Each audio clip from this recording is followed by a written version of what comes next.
Hello students, in continuance of Contract Act, today we are going to discuss a very interesting question which is based on Specific Relief Act 1963. आपका जो संविदा का syllabus है उसके साथ विनिर्दिष्ट अनुतोष अधिनियम 1963 यानी स्पेसिफिक रिलीफ एक्ट 1963 भी शामिल है। इसमें एक क्वेश्चन जो है अक्सर पूछा जाता है वो ये होता है कि विनिर्दिष्ट संविदाओं का अनुपालन कब करवाया जा सकता है और कब नहीं करवाया जा सकता है।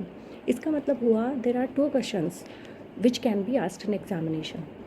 First one is based on section 10 जो ये बताती है कि विनिर्दिष्ट संविदाओं का अनुपालन कब करवाया जा सकता है, and the another one is based on section 14 जो ये बताती है कि विनिर्दिष्ट संविदाओं का अनुपालन कब नहीं करवाया जा सकता है।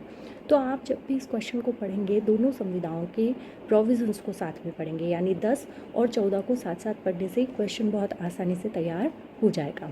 तो सबसे पहले विनिर्दिष्ट अनुतोष अधिनियम जो है उसका उद्देश्य यह है कि संविधाओं का स्पेसिफिक रिलीफ के थ्रू उनको एग्जीक्यूट करवाना, उनको प्रवर्तनीय करवाना इसका उद्देश्य रहा है। तो इसे दो भागों में बांटा है। सेक्शन 10 जो ये कहती है कि विनिर्दिष्ट संविधाओं का अनुपालन कब करवाया जा सकता है। तो जब आप इसका क्वेश्चन बनाएंगे तो इसे दो पोर्शन में डिवाइड करिए। ऊपर लिखिए स्पेसिफिक रिलीफ एक्ट 1963, फिर इसे टू पोर्शन में डिवाइड कर लीजिए। एक में लिखिए सेक्शन 10 और एक में लिखिए सेक्शन 14। सेक्शन 10 का टाइटल दीजिए कि संविधाओं का विनिर्दिष्ट अनुपालन कब करवाया जा सकता है, और सेक्शन 14 का टाइटल देना है कि कब उसे प्रवर्तनीय नहीं करवाया जा सकता है। जब आप सेक्शन 10 लिख लेंगे तो उसमें कुछ पॉइंट्स इंक्लूड करेंगे।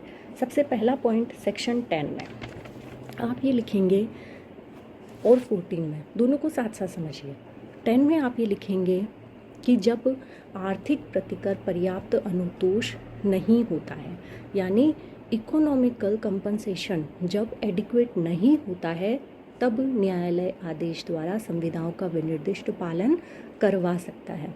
यानी कोई भी कॉन्ट्रैक्ट जब पक्षकारों के बीच किया जाता है और उसके लिए आर्थिक प्रतिकर पर्याप्त नहीं होता है, सिर्फ इकोनॉमिक रेमेडी दिलाने से उस पक्षकार की हानि की पूर्ति नहीं हो जाती है, तब उसका विनिर्दिष्ट अनुपालन करवाया जा सकता है, पहला। दूसरा, अगर उसकी नेचर डिटर्मिनेबल है, मीन्स अगर कोर्ट उसकी नेचर को पर्यवसायी यानी समापन के योग्य नहीं मानता है तो उसका विनिर्दिष्ट पालन का आदेश दे सकता है। ये आएगा सेक्शन 10 में।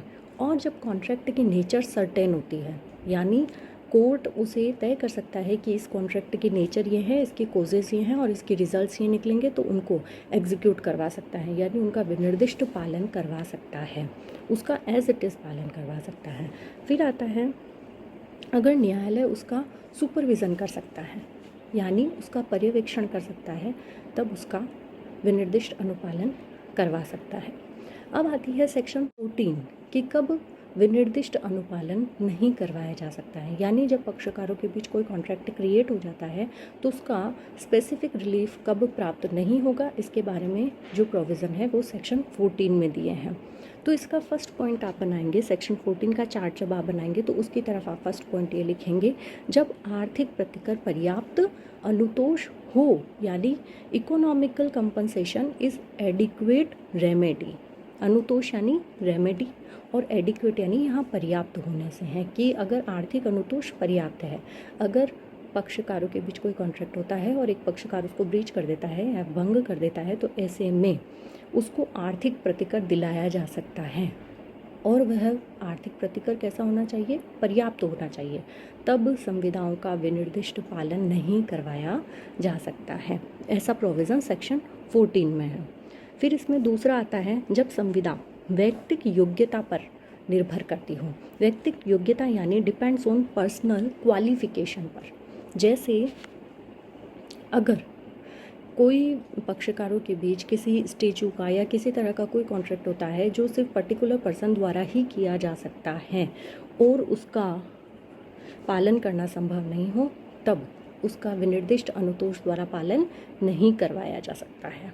फिर इसी का थर्ड पॉइंट बनता है जब संविदा पर्यवसायी प्रकृति की हो, यानी समापन के नेचर की हो, डिटर्मिनेबल हो, प्रकृति जब पर्यवसी होती है, यानी संविदा 14(1)(c) के अंतर्गत ये प्रोविज़न है, तीसरा प्रोविज़न है, जो ये कहता है कि अगर नेचर से डिटर्मिनेबल है और विखंडनीय हो तो उसको समाप्त किया जा सकता है, तो ऐसी दशा में उसका विनिर्दिष्ट अनुपालन नहीं करवाया जा सकता है।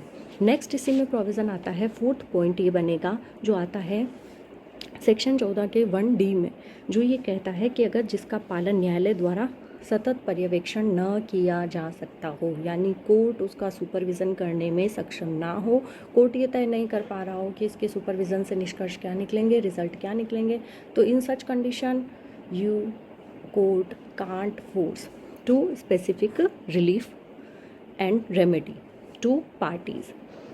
Next one is arbitration agreement. अगर मध्यस्थों के बीच में करार के लिए प्रोविज़न है तो वहाँ पर विनिर्दिष्ट अनुपालन नहीं करवाया जाएगा, यानी मध्यस्थ आर्बिट्रेशन एंड कंसिलिएशन एक एक्ट बना हुआ है जिसके अंतर्गत मध्यस्थम के प्रोविज़न है और मध्यस्थम करार के बारे में वहाँ व्यापक प्रावधान दिए गए हैं। तो अगर मध्यस्थम करार कर लिया जाता है, आर्बिट्रेशन एग्रीमेंट हो जाता है, तो वहाँ पर विनिर्दिष्ट अनुपालन नहीं करवाया जा सकता है। ये इसका 5th पॉइंट है।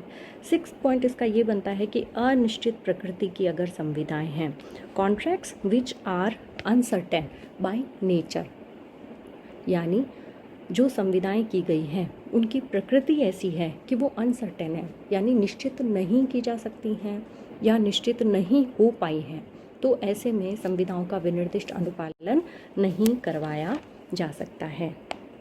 और जहाँ पर स्पेसिफिक रिलीफ एक्ट जो दिया गया है वो किसी एक पक्षकार के विकल्प पर प्रवर्तनीय है, यानी केवल एक पार्टी ऐसी है जो उसको प्रवर्तनीय करवा सकती है, तब भी ऐसी संविधाओं का विनिर्दिष्ट पालन नहीं करवाया जा सकता है। और लास्ट वन, विधिक तौर पर अमान्य संविदाएं।